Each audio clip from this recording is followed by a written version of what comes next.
दिल्ली में आप का किला ढहा, मोदी लहर में बह गई आप। दिल्ली में बीजेपी की सरकार, केजरीवाल को जनता ने नकारा। जेल जाने वाले तीनों दिग्गज चुनाव हारे। नमस्कार, मैं हूं सैयद हबीब और आप देख रहे हैं खास खबर.com।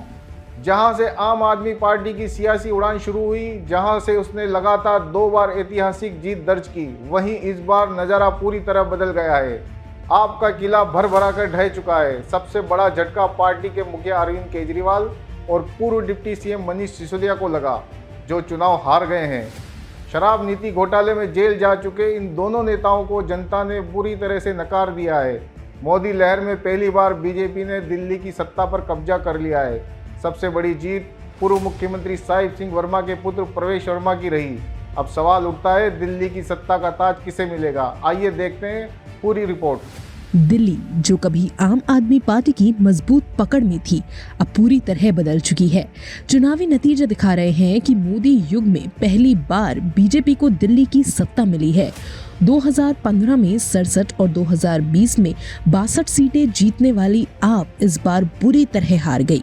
पहले ही कई विधायक बीजेपी का दामन थाम चुके थे और अब हार के बाद टूट और तेज हो सकती है। आइए देखते हैं दिल्ली चुनाव पर कांग्रेस बीजेपी के नेताओं की प्रतिक्रिया। दिल्ली की जनता ने माननीय प्रधानमंत्री के नेतृत्व पे भरोसा व्यक्त किया है और दिल्ली की जनता माननीय प्रधानमंत्री के साथ। बहुत बड़ी जीत है हमारे लिए, दिल्ली की जनता की जीत है और इस पूरी जीत के शिल्पकार हमारा राष्ट्रीय नेतृत्व, माननीय प्रधानमंत्री, माननीय गृह मंत्री, माननीय राष्ट्रीय अध्यक्ष। I think it was very obvious from all our meetings in Delhi and whichever people I was meeting that people wanted change. They were fed up of the way things were and they wanted change. I suppose they voted for change. My congratulations to all those who have won. And for the rest of us, it just means we have to work harder and we have to stay there, be on the ground and be responsive to the people's issues. इस करारी हार के सबसे बड़े प्रभावित अरविंद केजरीवाल है। कभी अन्ना आंदोलन से निकलकर ईमानदार नेता की छवि बनाने वाले केजरीवाल की छवि शराब घोटाले और भ्रष्टाचार के आरोपों के कारण बुरी तरह धूमिल हो गई। चुनाव से पहले उन्होंने जनता से कहा था, अगर मैं बेईमान हूँ तो मुझे वोट मत देना, और अब जनता ने अपना फैसला सुना दिया है। खुद केजरीवाल और मनीष सिसोदिया चुनाव हार गए हैं।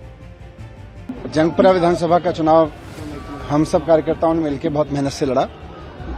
जंगपुरा विधानसभा के लोगों ने भी बहुत प्यार, मोहब्बत, सम्मान दिया, लेकिन 600 वोट से लगभग 600 वोट से उसमें हम पीछे रह गए। तो मैं जो कैंडिडेट जीते हैं उनको बधाई देता हूं और उम्मीद करता हूं कि जंगपुरा की समस्याओं को वो हल करेंगे। जंगपुरा के लोगों की जितनी भी चीजें हैं उनको हल करेंगे। बाकी देखते हैं। बहरहाल, चुनाव हारने के बाद केजरीवाल और आप के सामने कानूनी मुश्किलें भी बढ़ सकती है। हाल ही में दिल्ली के उपराज्यपाल ने उनके घर पर एसीबी टीम भेजी थी। मोदी सरकार पहले ही संकेत दे चुके थे कि चुनाव के बाद भ्रष्टाचार के मामलों पर कड़ी कार्रवाई होगी। बीजेपी इसे भ्रष्टाचार के खिलाफ सख्त कदम बता रही है, तो आप इसे राजनीतिक बदले का नाम दे रही है। बड़ा सवाल ये है, क्या चुनावी हार के बाद केजरीवाल की मुश्किलें और बढ़ेगी? क्या वह दोबारा जेल जा सकते हैं? तो क्या यह हार आपकी राजनीति के पतन की शुरुआत है?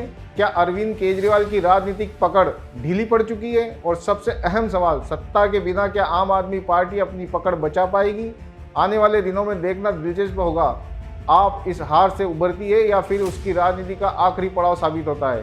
खास खबर.com में बस इतना ही। आप हमारी वेबसाइट को लॉगिन करें, यूट्यूब चैनल को सब्सक्राइब करें और ऐप को गूगल प्ले स्टोर से डाउनलोड करें। धन्यवाद, नमस्कार।